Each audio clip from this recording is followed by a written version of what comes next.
포도원 품꾼과 주인의 대투쟁, 이 제목으로 같이 말씀을 나누기를 원합니다. 이 포도원 품꾼 비유는 제가 사랑하는 비유 중에 여러 가지 중에 그 중에 하나가 이 사랑하는 비유가 바로 포도원 품꾼 비유입니다.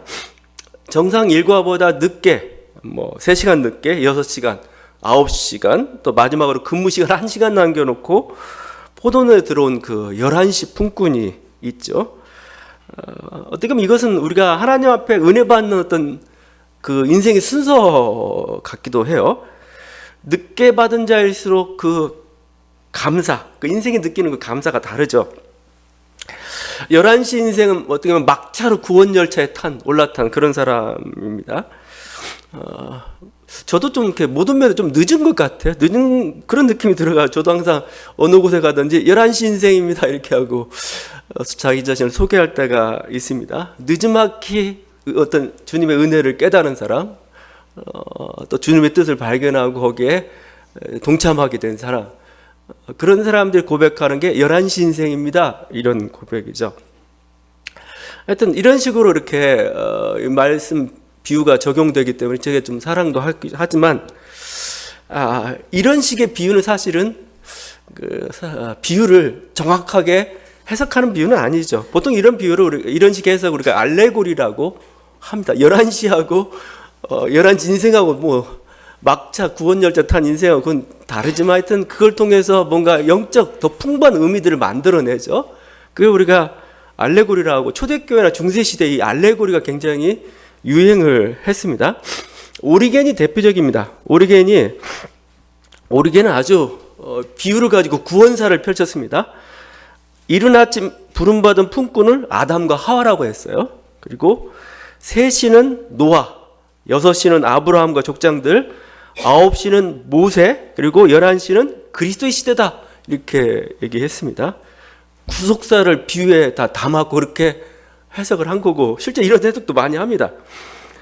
심리학적인 그런 해석도 있습니다. 제가 지금 알레고리식으로 한번 해석했었는데 차례대로 어린 시절 부름받은 사람, 청소년기에, 청장년기에, 그다음에 장년기에, 11시는 황혼기에 이렇게 부름받은 사람을 지칭하는 거죠.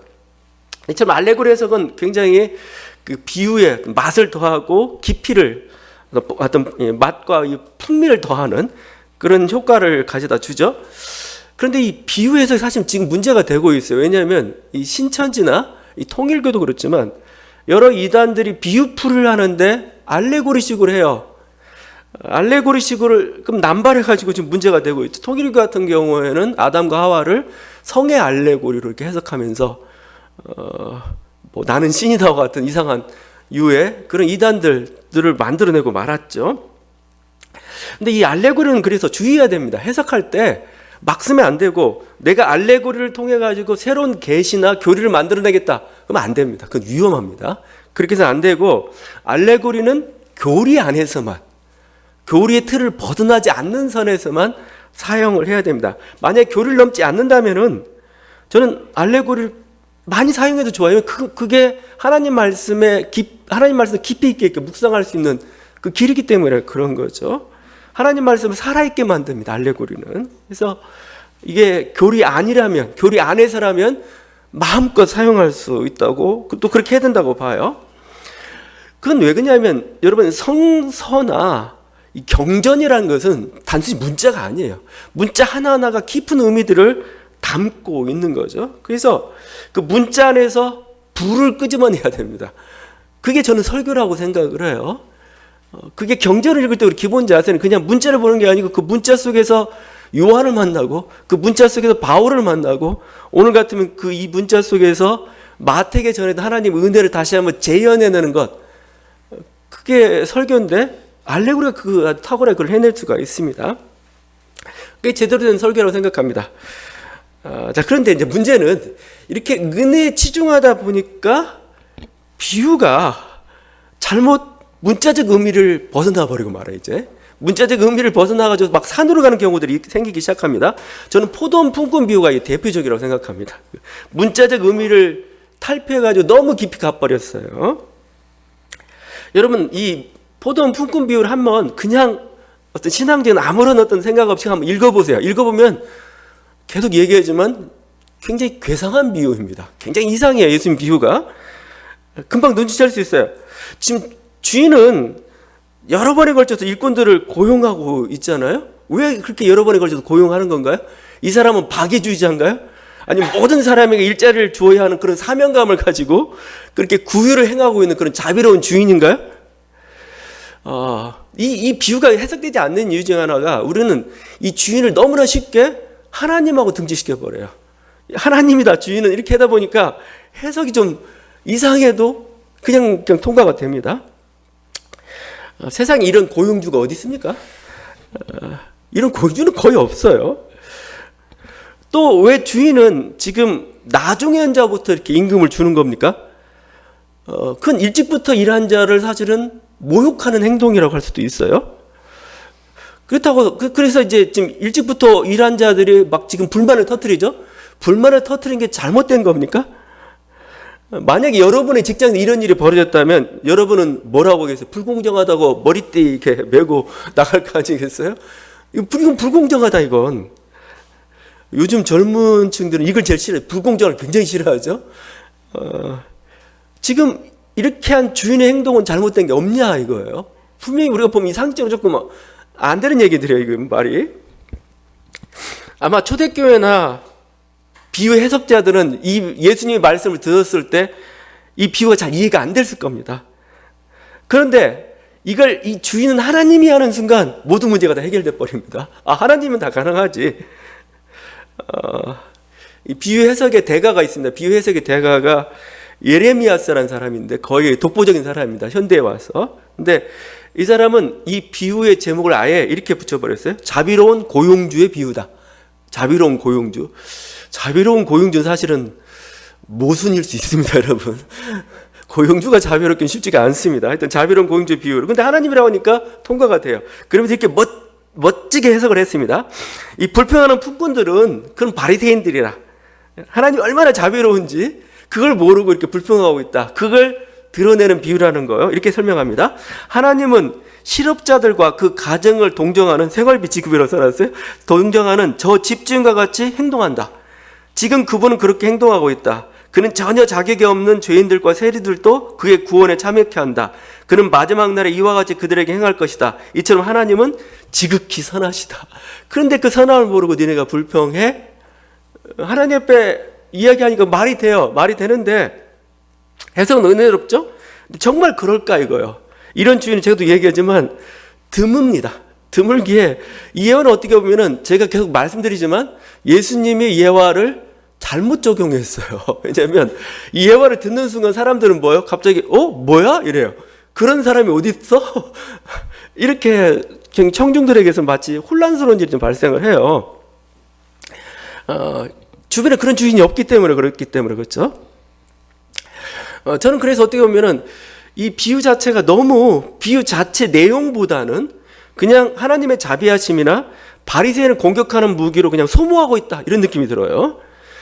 비유 자체가 중요합니다. 비유 자체 하나하나가 지금 드러내고 있는 게 굉장히 중요해요. 왜 그러냐면 그게 바로 우리들의 삶이에요. 지금 갈릴리 노동 현장에서 일어나고 있는 뭐예요? 그야말로 가난한 민중들의 그 삶의 애환이 거기에 사실은 다 담겨져 있는데 그걸 그냥 한낱 예화식으로 처리해버리고 있는 거죠? 아니에요.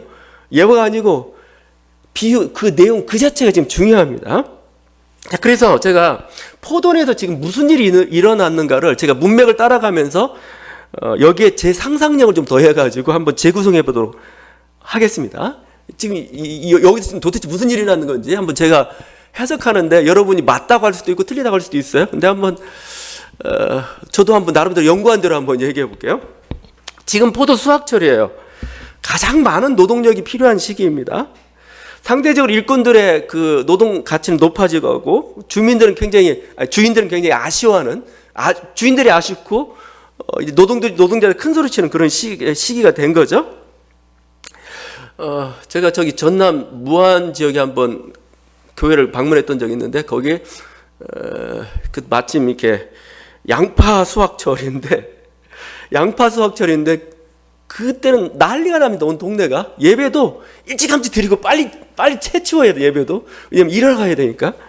노동력이 부족하니까 외국인 노동자를 갖다 쓰고 있고 하루 품삯이 20만 원을 넘어갑니다. 여러분 그때 이러면 빨리 가세요. 그만큼 이게 노동력이 귀한 그런 시기가 되는 고대 사회라고 해서 이렇게 말할 것도 없겠죠. 당연히 노동력이 굉장히 귀해지는 시기입니다. 근데 이상한 일이 발생하고 있습니다. 이렇게 바쁜 이때 노동자들이 지금 일거리가 없어서 지금 이렇게 11시까지 늦게까지 배회하고 있는 일들이 지금 발생하고 있습니다. 왜 그랬을까? 저는 그 중에 하나가 주인들의 인색함이라고 좀 생각해요. 주인들이 인색해요. 주인이 이른 아침에 품꾼들을 고용을 했는데 저는 최소한도 인력만 고용했다고 생각해요. 여러분이 주인이라고 봐요. 최대한 비용을 절감해야 돼요. 그래서 최소한도 인력만 저는 고용했다고 봅니다. 근데 이제 그들 데리고 일하다 보니까 이제 일찍부터 고용받은 사람들이 불만을 터뜨립니다. 야, 이 정도 인력까지 어떻게 포도를 다 해? 이거 어려워. 안 돼. 주인도 생각해 보니까 이거 아닌 것 같아. 이거 일은 오늘 일 다 못 끝낼 것 같아요. 그래서 3시간 후에 곧 9시죠. 우리 유대인 시간으로 9시에 다시 추가로 6시에 구했다가 9시에 다시 일꾼을 구하러 나갔습니다. 나가보니까 그 시간에도 일자리를 못 찾은 일꾼들이 있었어요. 지금 메뚜기도 한철이란 말이 있죠. 가난한 사람들은 지금 가장 노동력이 풍부할 때 열심히 이렇게 일을 해야 돼요. 그래야 자기 생계비를 벌일 수가 있는 거죠. 보통 우리가 한 데나리온이라고 얘기하는데 한 데나리온은 보통 한 가족이 먹고 살 수 있는 생계비 정도로 이렇게 취급을 계산을 합니다. 그 성인 남자 그 하루 생계비가 반 데나리온이라고 이렇게 해요. 그러니까 사실은 한 데나리온 한 가지 먹긴 사실 부족할 수도 있어요. 겨우 먹을 수 있는 이 정도 빠듯한 금액입니다. 만약에 일이 없으면 구걸해야 됩니다. 이들에게 있어서는. 그래서 이쪽은 뭐 우리처럼 조그만 자기 땅이 있고 그런 개념이 아니에요. 거의 소작농, 부재지들이 갈릴리 지역은 특별히 부재지들이 많았죠. 부재지들이 타지하고 거기서 소작농 이렇게 일을 하게 되는 그런 거죠. 자, 근데 하여튼 그렇게 있는데 그런 사람들 향해 주인이 뭐라고 하냐면 3절과 6절인데 놀고 있다라고 합니다. 놀고 있다. 놀고 있는 사람들이 있는지라 이렇게 놀고 있다. 놀고 있다 헬라어 원어가 빈둥거린다는 겁니다. 빈둥거리면 이렇게 게으름 피우고 빈둥거리다 이런 뜻이죠. 이건 흔히 부자들이 하는 말입니다. 제가 가난해? 게을러서 그래. 왜 놀아? 더 열심히 일하면 되는데. 흔히 상투적 하는 말이에요. 거기 6절을 보세요. 6절에. 지금 오후 늦게 11시까지, 오후 5시까지 일거리를 못해서 이렇게 헤매고 있는 품꾼이한테 뭐라고 표현하냐면 너희는 어찌하여 종일토록 놀고 여기 서 있느냐. 이 소리 듣는 순간 기분 나쁩니까? 안 나쁩니까? 자기는 이거 굶어 죽어야 돼. 잘못하면 굶어야 돼 하루. 그래서 막 계속 어떻게든 일거리 찾아 없으니까 그냥 집에 갈 수도 없는 거고. 그래서 여기 대기상태 있는 그건데 놀고 있니? 하고 물어보면은 뭐 이렇게 막 화가 날 만도 하죠. 근데 이게 주인이 바라본 시각일 수가 있어요. 지금 우리는 생기가 걸렸는데 지금 그래서 좀 보면 주인이 9시에 또 12시에 오후 3시에 5시 이렇게 계속해서 이런 식 일꾼을 모집하는 이런 거, 또 주인의 이 태도를 볼 때 주인은 미친 박애주의자가 아닙니다. 그 미친 거죠. 아마 최소한의 인력을 지금 하고 있는 것 같아요. 이거 필요한데 이 정도, 이거 필요한데 이 정도, 아니면 또 자꾸 불만을 제기하니까 그래 이 정도 이런 식으로 해가지고 조금씩 이렇게 사람들 고용하고 있는 것 같습니다. 이 때문에 일찍부터 일하던 품꾼들은 계속 마찰을 빚을 겁니다. 좀 돈 좀 쓰시라고. 지금 사람들 더 고용하라고. 이게 뭐냐고, 이거. 우리 힘들어 죽겠는데. 그런 불만. 또 이러면 그 노동자들 가만 안 있죠? 이제 우리 태업하겠다. 우리 파업하겠다. 자꾸. 이렇게 하면 우리 일 못한다. 막 그런 위협도 있었을 겁니다. 하여튼 그런 과정 속에 우여곡절 끝에 하여튼 하루 일과가 끝났어요. 자, 이제 일과가 마쳤고 주인이 원하던 걸 다 이뤘습니다. 이제 임금을 줘야 될 시간이죠. 자, 이 시간은 바로 이제 주인이 자기의 가장 강력한 권세를 행사할 수 있는, 갑질을 행할 수 있는 그 시간이 된 거죠. 결정적 순간이죠. 주인은 하루 종일 그 일꾼 문제를 골머리를 앓았고 이 고용된 그 품꾼들의 어떤 게으름이나 스트라이크 유업으로 굉장히 화가 나 있어요. 근데 갑자기 주인이 이상한 결정을 합니다. 오후 5시에 고용해서 1시간밖에 일하지 않은 자들에게 한 데나리온을 준 겁니다. 사실 여기 이 오후 5시 고용한 일꾼들은 그렇게 많지 않을 겁니다. 한 데나리온 준다고 해서 주인이 뭐 무리가 발생하는 일은 없어요. 주인이 목적하고 있는 게 있습니다. 그 뭐냐면 목적은 그 이제 쭉 계속 나오는데, 자 이렇게 하니까 일찍부터 이렇게 일했던 사람들은 자기가 더 많이 받을 거라고 생각한 겁니다. 그런데 웬걸 주인이 똑같이 한 데나리온만 주는 겁니다. 지금 그러니까 품꾼들이 웅성웅성합니다. 불만을 제기합니다. 주인이 그중 한 사람을 지목합니다. 이 한 사람은 일꾼의 대표자였는지 아니면 가장 밉보였던 사람인지 하여튼 그 한 사람을 지목해가지고 이렇게 얘기해요. 13절에 15절인데, 친구여 내가 네게 잘못한 것이 없노라. 내가 나와 한 데나리온 약속하지 아니하였느냐. 내 것이나 가지고 가라. 나중 온 이 사람에게 너와 같이 주는 것이 내 뜻이니라. 내 것을 가지고 내 뜻대로 할 것이 아니냐. 그렇죠? 지금 여기는 자신의 어떤 자비로움에 대한 해명이 아닙니다. 내가 얼마나 자비로운 사람인가. 그냥 내 돈 가지고 내 마음대로 하는데 네가 무슨 상관이야 이거예요. 이 사람이 하나님이 아니라면 굉장히 교만한 태도입니다. 내 거야. 내 돈 가지고 권세 부리는데 네가 뭔 사경이야. 내가 이거 있는지 몰랐지 너. 그죠? 내가 뭘 가지고 있는지 네가 몰랐지. 이런 거죠. 주인의 목적은 늦게 일한 자에게 자비를 베푸는 게 목적이 아닙니다. 먼저 일한 자들을 모욕하는 게 목적입니다. 너 그랬지. 너 한번 당해봐. 이어서 이렇게 얘기하죠. 15절인데 내가 선함으로 네가 악하게 보느냐. 주인은 이렇게 보면 굉장히 안하무인이죠. 자신의 알량한 자신의 자비를 행하면서 선하다고 스스로 이렇게 평가를 합니다. 그리고 정당한 불만을 제기한 그 품꾼들에게는 이렇게 한 거죠. 그렇게 보는 네 눈이 문제구나 이거요. 그렇게 보는 네 눈이 문제다. 나를 악하다고 보는 그 네 눈이 문제다는 거죠. 우리가 이것을 희생자 비난하기라고 합니다. 희생자 비난하기. 속은 자나 희생당한 자가 있으면 분명히 가해자가 잘못한 거겠죠. 근데 가해자의 잘못보다 네가 잘못해서 그래. 희생자 네가 처신을 잘못해서 그래. 네가 똑바로 제대로 못하니까 잘못 봤기 때문에 그래. 무마하는 그런 수법이죠. 그게. 그래서 자신의 잘못을 무마하면서 오히려 희생자는 더한 고통으로 몰아가는 거. 이게 바로 희생자 비난하기 전법인데 지금 주인은 지금 그렇게 사용하고 있습니다. 그런데 14절이죠. 14절. 내 것이나 가지고 가라. 말은 그냥 네 것이나 가지고 가라 했는데 이건 뭐죠? 해고 통지입니다. 해고 통지. 다음 날 아니면 어디서든 넌 이제 일 못해. 저는 이렇게 해석을 하고 싶어요. 주인은 지금 본보기를 한 명을 공격합니다. 그리고 그래서 전체 품꾼들을 위협하는 거죠. 겁을 주는 거죠. 이 노동자는 이제 블랙리스트에 올라갔을 겁니다. 그리고 이 근처에서는 더 이상 일을 할 수 없게 될 것입니다. 이게 그러니까 이게 지금 제가 그냥 만들어낸 얘기냐 몰라요. 난 동의 못 하겠는데. 근데 일단 주인이 하나님이 아니다고 여러분 생각하면 그 비유를 한번 쭉 한번 읽어보세요.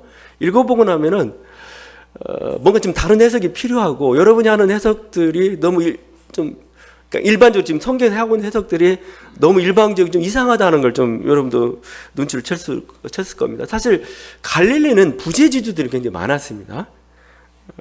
이런 식의 어떤 일용직 품꾼들과 어떤 그 주인들과의 갈등은 비일비재 있고 지금 예수님의 말씀을 듣고 있는 민중들은 대부분 이런 일용직 노동자들이거나 그 가정이었을 겁니다. 자신들의 삶 속에서 한번 겪어봤던 그런 애환들이에요. 사실은 이게 다른 얘기들이 아니면 자기들의 얘기입니다. 자기들의 얘기, 삶의 얘기들이고 아니면 또 뭐 이런 일들이 있었대 하고 누가 또 얘기했겠죠. 주님은 그걸 재현하고 있는 겁니다. 그러니까 스포츠 경기를 보다 보면 우리가 드라마보다 더 드라마틱하다, 뭐 아니면 뭐 그런 현실보다 더 드라마틱하다 이런 말들을 많이 듣습니다. 사실 현실이 굉장히 드라마틱한 거죠. 현실이 굉장히 근데 여러분도 사실은 나중에 자기 인생 전기를 하나씩 쓰세요. 전기를 딱 쓰고 나면은 내 인생도 굉장히 괜찮았다는 생각이 들 거예요. 너무 드라마틱하고 보고 적어놓고 보니까 굉장히 우여곡절도 굉장히 많았고 뭔가 또 나름대로 괜찮게 살았다는 그런 느낌들을 갖게 될 겁니다. 우리 삶이라는 게 그래요. 이 현실에서 일어났던 그 사실을 지금 이건 비유라고 했는데 비유가 아니고 그냥 현실에서 일어났던 그 사실을 그냥 그대로 주님이 전하고 있는 겁니다. 자, 근데 여기에 좋은 건 이 내용의 자체를 해석하기 전에 주님이 바로 우리 현실 이야기, 가장 중요한 노동 현장의 얘기를 하고 있다는 것 자체가 저는 중요하다고 생각을 합니다. 노동 현장이란 건 뭐예요? 우리 삶의 가장 중요한 공간입니다. 인간이 왜 삽니까? 먹기 위해서 사는 것입니다. 먹기 위해 살아요. 근데 밥 먹고 사는 현장이 그래도 돈 벌고 있는 현장이 바로 우리 노동 현장입니다. 그래서 짐승들이나 동물들 보세요. 목적은 하루 종일 목적은 먹는 겁니다. 어떻게 먹는 게 있는 거예요? 먹고 나면 쉬는 거죠. 그러면서 그게 생명을 영위하는 거죠. 인간의 먹는 현장은 어디예요? 노동 현장이죠. 직업 현장이죠. 바로 여기서 지금 어떤 일들이 일어나고 있어요? 근데 성서나 예수님 말씀하시고 우리가 읽는 예수님 말씀 너무나 거기에 대해서 얘기하지 않아요. 얘기하지 않고 그냥 어떤 이 밥벌이 현장에 대해서 주님은 너무 무관심한 것처럼 보인단 말이에요. 여러분 성서를 읽다 보면 그런 거죠. 그러니까 이게 마치 여러분 복음서를 읽으면 뭔 느낌입니까? 예수님은 뭔가 하늘나라 얘기만 하는 것 같아요. 먹는 얘기 안 하고 하늘나라 얘기만 하는 것 같고 또 예수님은 또 뭐예요? 율법과 관련된 종교 얘기만 하는 것 같습니다. 그리고 뭔가 인생에서 어떤 상처받은 사람들, 인생에서 뭔가 건강을 상실한 사람들, 그런 사람들 여러 가지 어떤 이런 노동 현장에서 사실은 피해를 당한 사람들이죠. 그런 사람들이 와가지고 주님 앞에 뭔가 그 정신적 위로나 아니면 치유의 기적을 맛보는 어떤 그런 일만 행하시는 것 같아요. 막상 뭐죠? 삶의 중심은 놓쳐버리고 있어요. 실제 삶의 중심은 놓쳐버리고 삶의 중심에서 나고자 된 사람들 치료하는 게 마치 종교인 것처럼 예수님 바로 그 일만 하고 있는 것처럼 보이는 것처럼 보이죠. 저는 이 비유의 목적은 바로 여기 있다고 생각합니다. 예수님 뭐요? 너희 가장 중요한 삶의 중심인 밥벌이 현장에 난 관심이 있어.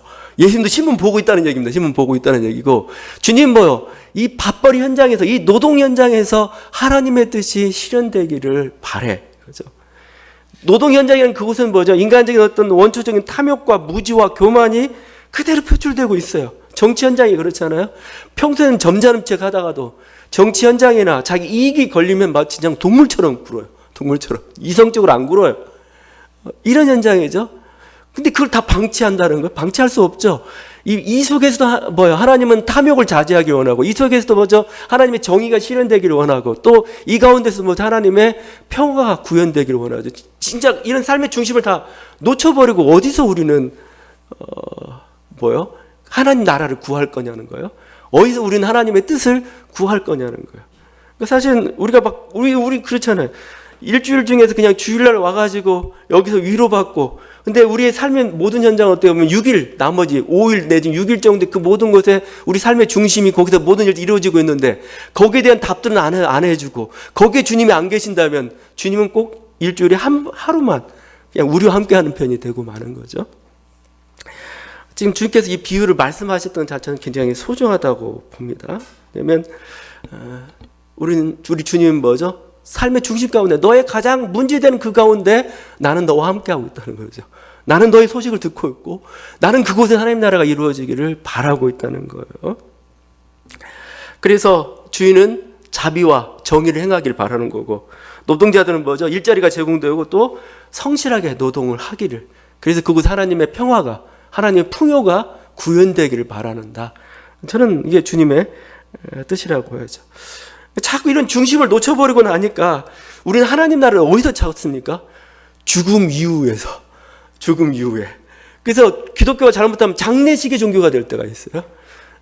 죽음 이후는 이제 현실 세계가 도무지 감당을 못하니까 여기서는 우리가 주인이야. 주인. 목사들이 가장 힘을 쓸 때가 그 임종 예식할 때하고 이 장례식장입니다. 죽음 이후는 내가 가지고 있어요. 그죠? 근데 그 반면에 뭐냐면 사실은 삶은 놓쳐버리고 말아요. 반대로. 삶은 어떻게 타치를 못하고 그냥 우린 죽음 이유에 대해서만 어떤 한계 상황 기적의 현장 속에서, 아니면 몸이 아니라 어떤 정신적인 위로나 만족 속에서 뭐 내가 주님이야 이러고 있는 거죠. 그 보네퍼의 말입니다. 보네퍼의 말 제가 좋아하는데, 보네퍼가 이런 말이 녹중서신 이렇게 얘기했습니다. 우리들은 언제나 벌벌 떨면서 신을 위한 장소를 남겨놓으려고 한다. 나는 한계에 처해서가 아니라 중심에 있어서, 약함에 있어서가 아니라 힘에 있어서, 따라서 죽음과 죄책을 계기로 해서가 아니라 생과 인간의 선에 있어서 신에 대해서 말하고 싶다. 교회는 인간의 능력이 미치지 않는 곳, 한계에서가 아니라 마을의 한가운데 있어야 한다. 예수 그리스도는 생의 중심이지 결코 우리들의 미해결의 문제를 대답하기 위해서 여기에 오신 것이 아니다. 주님은 여러분의 일자리에 관심이, 그러니까 지금 이게 여기입니다. 그러니까 마을에, 사실은 이게 보네퍼의 통찰적인 어떤 이런 어떤 견해, 이것 때문에 사실은 이제 하비콕스의 세속도시까지 이렇게 이어졌다고 저는 봐요. 어떤 수도원이나 아니면 장례식장에 하나님이 존재하는 게 아니고 마을의 한 중심에 하나님이 존재하는, 거기서 그냥 예배하라는 얘기 정도만이 아니에요. 삶의 중심이라고 할 때는 뭐죠? 우리가 먹고 살고 인간과 함께 관계를 나누고, 이게 삶의 중심이지 않습니까? 바로 이 중심 속에서 하나님은 주인이 되기를 원하고 그렇게 돼야 된다는 지금 얘기인 거죠. 이게 주님이 이 얘기를 참, 그래서 저는 생각하는 게, 우리들의 삶의, 요즘 현대인들의 삶의 중심은 뭡니까? 거의 정치예요. 제가 보니까 거의 정치. 여러분 TV를 틀자마자 계속 정치 얘기가 막 쏟아져 나오고, 그 한마디 한마디가 여러분이 얼마나 정신적 스트레스를 가져다 주고, 뭔가 하여튼 실제 어떤 우리 삶 속에 어떤 정책이 나타나기도 하고, 도서관에서 나타나기도 하고, 막 여러 모습으로 나타나면서 막 화가 나 있어요. 어떤 사람들은 지금 자기들이 생각하는 어떤 그 모습하고 그 방향으로 가지 않으니까, 엉뚱한 방향으로 가니까 막 화가 나고 분노하고, 뭐 술자리에서 아니면 모이면 그 얘기로 가득 차 있는 게 우리들의 삶입니다. 그런데 교회 오면 정치 얘기 하지 말라고 그래요. 정치 얘기를. 교회는 정치 얘기 하지 말고 은혜로운 얘기, 종교적인 얘기, 영원한 이야기, 이것만 하라고 합니다. 그게 제가 얘기하고 싶은 게, 삶의 중심을 놓쳐버리고 만다는 거예요. 성도들 모든 관심은 정치에 있는데, 성도들의 모든 어떤 삶의 어떤 그 한순간 한순간 정치에서 모든 게 다 결정이 되고 있는데, 주님은 거기에 대해서 답을 주지 않고, 우리는 그 속에서 하나님 뜻이 무엇인가를 묻지 못하고, 이런 일들이 발생하고 있다는 거죠. 왜냐하면 그러면서 또 이면에서 뭡니까? 이득을 보는 사람이 있어요. 왜냐하면 자신의 어떤 탐욕이랄지 야망을 뭐요? 하나님은 잠잠하십시오 해놓고 뭐죠? 그 속에다 실어내고 있어요. 보이지 않는 그러나 삶의 중심, 우리 정치 영역에 아니면 경제 영역에 자신의 탐욕들과 어리석음을 다 쏟아놓고 있어요. 그리고 하나님은 잠잠하라고 얘기하는 거죠.